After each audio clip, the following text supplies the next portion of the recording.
Hi everybody, welcome back to Planet Arizona Comics, where the temperature's hot and the comics are hotter.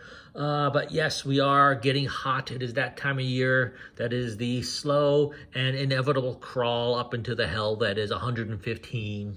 Not quite there. We almost reached 100 the other day for the first time all year. Didn't get there. We're back down into the low to mid 90s.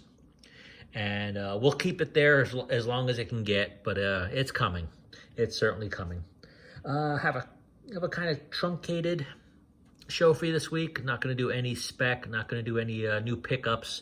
I have a couple weeks worth of new books. I haven't posted a new video in about 4 Wednesdays, so don't want to bore you with 4 weeks worth of new books. I'll show you this week. I'll show you last week. So honestly, 3 and 4 weeks ago weren't anything to write home about, but I want to start this video with a little tribute to a true legend of the industry, a true giant in the comic book field. Neal Adams passed away this week at the age of 80.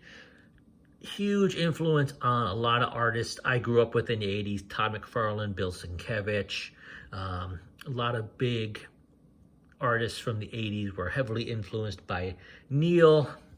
And gonna start showing you some books that I think you might enjoy. This is probably the most valuable book to me. I don't have a whole lot of Neal Adams signatures. I did get his signature along with Denny O'Neill's on this at the last convention I was at back in 2019. It's been 3 years since I've been to a convention. Didn't go to the 2020 because there was obviously no 2020 convention with COVID, no 2021 last year. So this year, it's going to be the first convention in 3 years. Denny O'Neill was there. I was looking very forward to meeting him. I met him, and it was short, but he was nice, but you could tell he was tired. He signed the books I had, this and a Transformers #1 and something else I can't remember. But Neal was also there, and I almost didn't go get his autograph because I had met him once at a New York City Comic-Con way back in the late 80s, early 90s, and it wasn't a good experience. I found him to be brash. I found him to be full of himself and kind of rude. So I actually didn't get his signature that day. I was waiting in line, and just the way he was behaving and treating people that were going up to him, I'm not bothering with this guy. And it was so off-putting. When I had seen him at shows, when I got back into the hobby around 2011, 2012, I skipped him. I almost skipped him this time because of that. And I'm glad I didn't, because this one was as bad as it was in the 90s. This was 180 degrees different. It was just me and him. There was no line. He was very gracious, very nice with his time. We talked about everything except comics. It was sports, it was food, it was travel. Had a really good time meeting him, and just goes to show you anyone can have a bad day, and you shouldn't hold that against that person for the rest of your life or their life, because you might miss out on something, a really good experience, and you might miss out on getting just a moment you won't forget. Like I said, this isn't a valuable book in any monetary sense, but this holds a lot of value to me now because of that really great meeting I had with him. Going into possibly the greatest Neal Adams cover. Not sure there's going to be another one coming up it's either or. So when I got back into the hobby, like I said, back in 2011, 2012, this is one of the first books I decided to go and pick up. One of those books you have to have. And I went and picked this up. This is about $75. There's some waving. It's not the best copy. It might be a 3.0. Looks really nice, except for this right there. A little something there, a little something there. Some water damage on the back, but one of the all-time great covers. Happy to get that. Big Man Bat fan, so I haven't gone through Adams's detective run. I know there's a lot there. Batman is probably his most known run. You have the Green Lantern run, of course, which he became famous for. He also worked on Batman. So, being a Man-Bat fan, I love this cover. Gonna show you some books y'all might not know about. When I started collecting in the 80s, Neal Adams had left DC and Marvel, and he started his own company, Continuity Comics. And this is where I first ran into his artwork. I knew just talk around comic shops and comic shows. Neal Adams books like these were always on the wall and in back issue bins and highly sought after. But I began to know him from this. I wouldn't say these are the best books. In fact, I don't even know if this is his cover on cover Armor #2, but looks like him. This has the Neal Adams underneath here. There's no Neal Adams, so I'm not sure. It's from Continuity. It might be. So from there, you work back in time. You find books like I said, his influential run on Green Lantern, groundbreaking for its time with along with Denny O'Neil. Cool cover with Green Arrow with the headdress. Even back further, an old Superboy number 160. I think this is the first big series. I don't know if I'd call it a big series, but the first main title he worked on back in the 60s. Nice cover with Superboy on the moon looking down at Earth. And later on, doing some classic work on Superman. He had I think it's 233, that classic Breaking the Chains cover.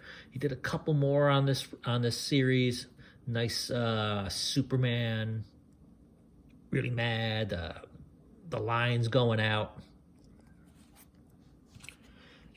These were really cool because I was able to show my son Matt a lot of the homages he did of himself. Wonder Woman 49, I think this is 2017 or 2018. He did a month's worth of covers on the main titles, like Wonder Woman, Detective Comics, where he's basically go back and homaging himself from 227, which is an homage of the classic Detective Comics 31. And last but not least, one of my favorite covers from that run, Aquaman 49, where he's homaging that classic Batman 251 cover with Joker and Batman on the card. So really liked this when that was out, so I had to pick that up. And since we're here, we might as well show you that cover to Batman 251. Probably the most valuable monetary-wise Neal Adams book that I have. Let's see if I can put this alongside it. Really nice job that he did. And then, last but not least, for the Neal books, my only signed book that I had graded by Neal at that same convention in 2019. I got him and Jerry Conway. That was a good con. That was Jerry Conway. That was Denny O'Neil. Roy Thomas was there, and Neal Adams. I don't know if you can see that. That's a graded 6.0. Not the highest graded copy, but really happy to have that as is the only verified Neal Adams signature that I have in the collection. All right, let's get into new books. We're going to start with this week because there were a jack ton of new books this week. Going to start with the big book of the week, Amazing Spider-Man #1. There were, good Lord, there were a ton of copies. There were a ton of covers. You got the #1 with by John Romita. Also picked up the Pat Gleason Queen Goblin webhead cover. You can see in her hair, she's got all these little goblins here. Really dig Pat Gleason. I was hoping when I heard that they were going to relaunch this series that Gleason would be the main artist on it, but they got Romita doing it. Punisher #2. Really dug the first issue. I've not read any of these books from this week just yet. Probably going to do that tonight when I get done with this. Really dug the first issue. Looking forward to getting into this. Knights of X #1, the cool Skottie Young baby Shatterstar cover. On to DC Justice League 75, Death of the Justice League. Bendis is off the title. I'll probably be picking this up for just a few more issues to see where this goes, but I'll probably drop it after that. I was just on the run for Bendis. Joker #14, cool punchline cover. Batman Beyond the White Knight #2, a lot like Punisher #2. I dug the first issue of this. This is my first foray into the Murphyverse. Looking forward to getting into that. Swamp Thing 12 of 16.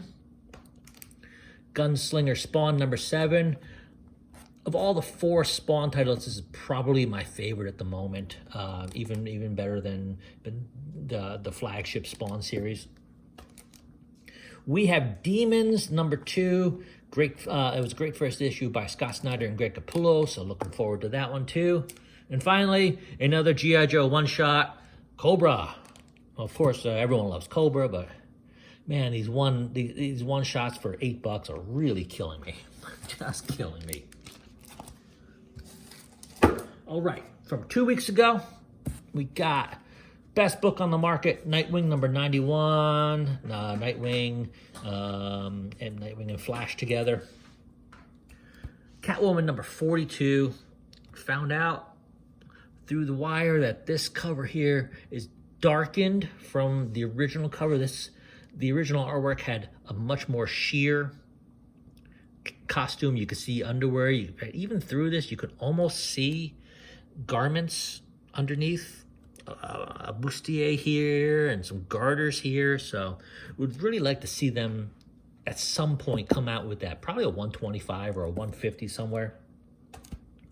Nice House on the Lake #8. Hulk #6 from Marvel. I